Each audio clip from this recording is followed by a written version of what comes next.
I'm going to try to stop talking about it. Maybe when I actually retire it, if it gets to some ridiculous number, we'll talk about it then.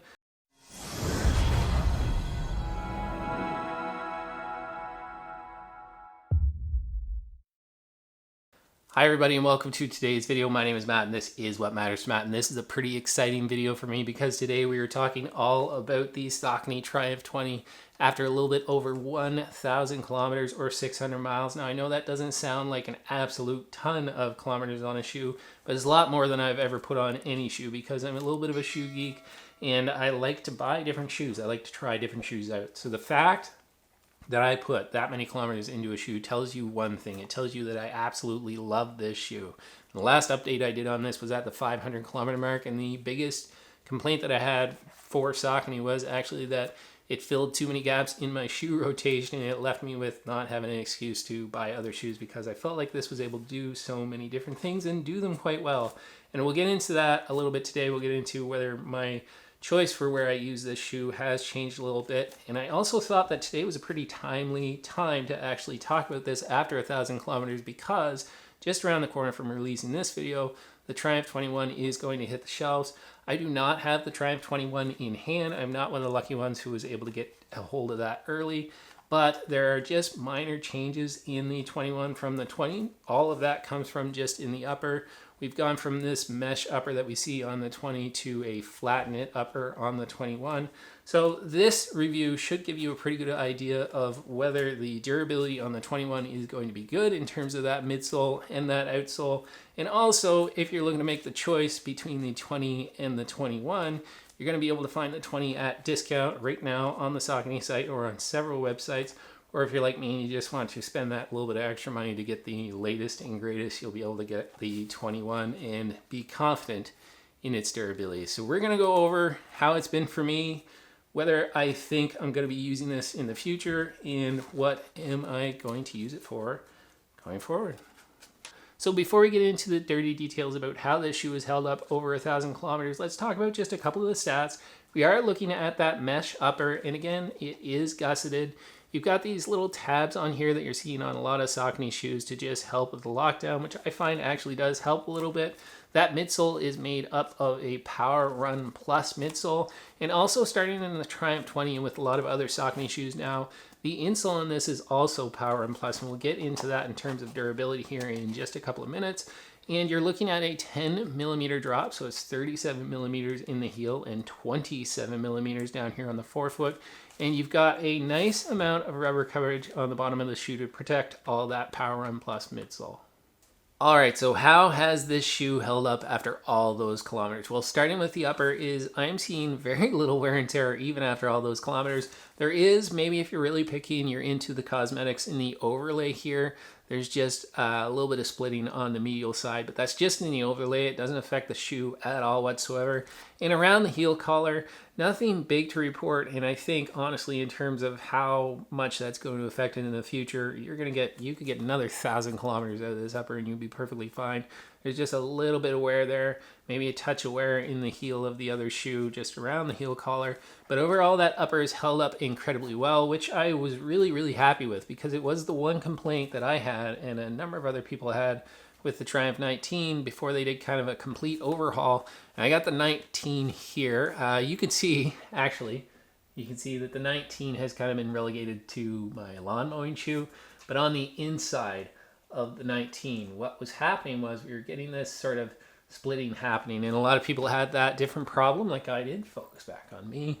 And they seem to have been able to correct that in the Triumph 20, and the upper has held up incredibly well. So no complaints with the upper, very breathable. I will say when it comes to the fit, and maybe I mentioned this earlier, but the fit of that upper between the Triumph 20 and the Triumph 21 is a few people felt that back here in the heel collar that it was a little bit snug. Looks like they've made a couple of changes with the Triumph 21. And again, as I mentioned earlier, they went to that flat knit upper on the Triumph 21. That is the one thing that made me a little bit curious because it did increase a little bit of weight. It's only around 2.2 ounces, so not a lot, but usually companies are trying to go in the other direction. So they did increase weight between the Triumph 20 and the Triumph 21. Hopefully that was just to add a little bit more comfort to the shoe. But overall, I've felt like this fit really good, true to size. No problems at all. Really enjoyed that upper. Let's move on to talking about that midsole. Midsole. Midsole was a pretty big surprise for me, and I was incredibly happy with it on this shoe. And because I was a pretty big fan of the Triumph 19 when it came to the midsole, but the difference was that the 19 being a little bit more dense, maybe a little bit more firm, a little bit more of what felt like a recovery shoe and just a slow long run shoe, became pretty energetic in the Triumph 20. And I was really happy with the performance over the 1,000 kilometers I've done in this. When you look at this, just the way that Power M Plus midsole is put together, there's very, very little creasing. So from a visual perspective, you see very, very little in terms of how this shoe has worn in over the 1,000 kilometers. And if you compare this to a lot of other brands or other midsoles, even within the Saucony line, this looks like a midsole that probably only has about 100 kilometers on it, not 1,000 kilometers. So really, really happy with how this is held up. The one thing that I will say, and what's interesting is that rather than this midsole kind of packing out and getting a little bit harder, it's actually gotten a little bit softer. And if I was gonna say how the characteristics of this shoe has changed for me over all that mileage, is that you've lost just a little bit of stability because that midsole has softened out a little bit over time, and also down in the forefoot. Now, this is a max cushion shoe, but so you're not going to get a ton of ground feel in this shoe. But what's interesting is all of a sudden, when I started to pay more attention to it over the last 100 kilometers or so,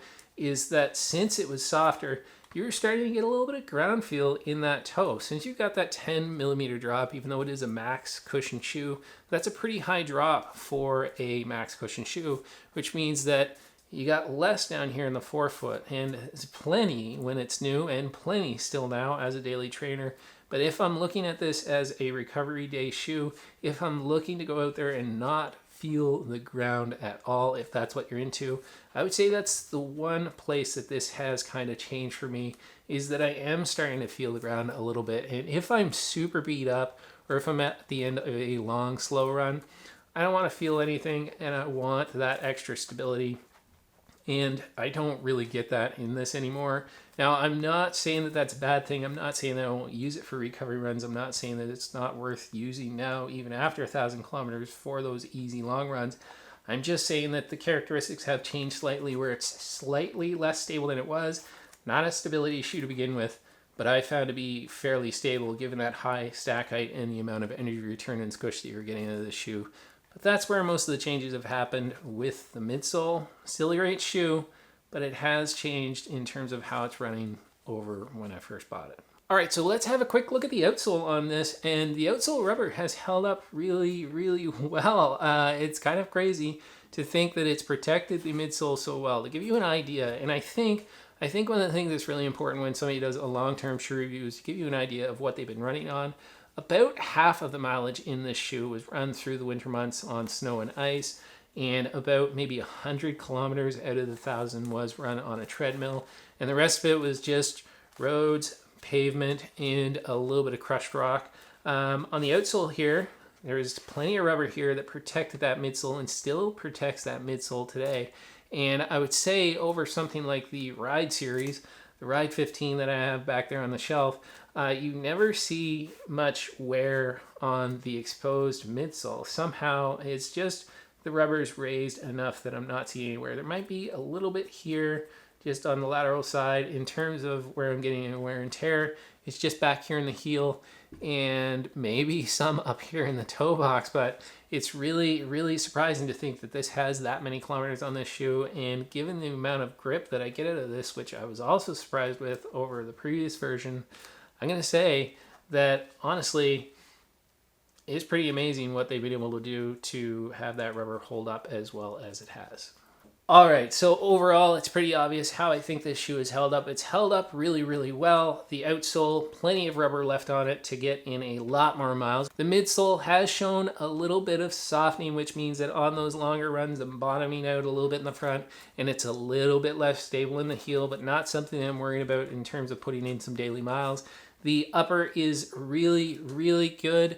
Very little to indicate that it's going to wear out anytime soon. So I think overall, to be honest with you, if you wanted to push this, you could probably double the mileage in this shoe. Now, I know that sounds ridiculous, And I know that sounds really, really surprising. I know it's already gone further than you're probably supposed to take a shoe now, but I still think there's a lot of miles left in this shoe. So that brings me to, how am I going to use this shoe going forward? I think it's going to get in some daily miles. I still really, really enjoy running in it.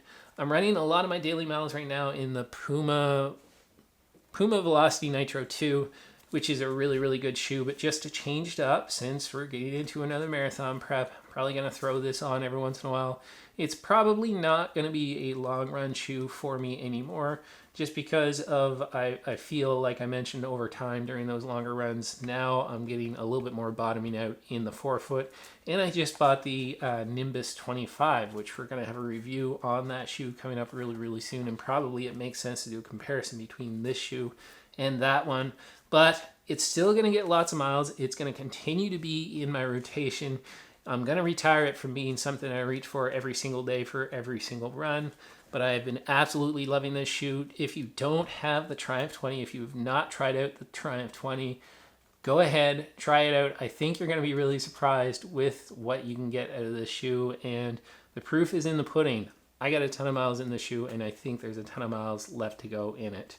If you want that Triumph 21 and spend the extra money, you're going to get something very, very similar to what you have here. Midsole, outsole, absolutely the identical thing. So that's going to be really solid and give you lots of miles. And that upper, there's no indication that the upper on the Triumph 21 is not going to be just as solid as the upper that we saw on the Triumph 20. That's it, guys. That's the end of the video. I hope you enjoyed this. I hope you enjoyed my 1,000 kilometers in this shoe. I'm going to try to stop talking about it. Maybe when I actually retire it, if it gets to some ridiculous number, we'll talk about it then. But for now, that's what I've thought of the Triumph 20 after 1,000 plus kilometers, a little bit over 600 miles. My name is Matt, and this has been What Matters to Matt, and ultimately, what matters to me most is my family. I'll see you guys in the next one. Step 1, wake up early, gonna rise with the sun. Step 2, get some food in you. Step 3, think real hard about what you wanna be. Step 4, everybody just do your thing. Wake up, today's gonna be a good day. Wake up, today's gonna be a good day. Wake up, today's gonna be